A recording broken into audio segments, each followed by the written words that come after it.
So as a social worker, day to day, I will be working in the community, meeting people in their own homes, meeting people in hospital settings. And as part of my role as a social worker, I'll be considering whether or not they require formal support from social services.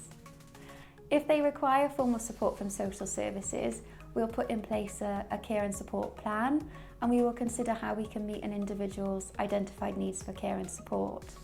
Sometimes people don't need formal support, and we might be able to support them with services that are available to them in the community. You know, people come into our lives as social workers, or we actually come into their lives as social workers when they're going through an incredibly difficult time. And when we're supporting people who are going through that difficult time to improve their lives, it's extremely rewarding to help them take control and improve their situation. I can think of many examples where we've supported people to remain living at home when actually at the time it didn't feel like that might be possible.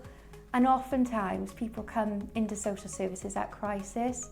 So it's about being able to work under pressure and support them to achieve their outcome of whatever that may be. Oftentimes it's staying at home.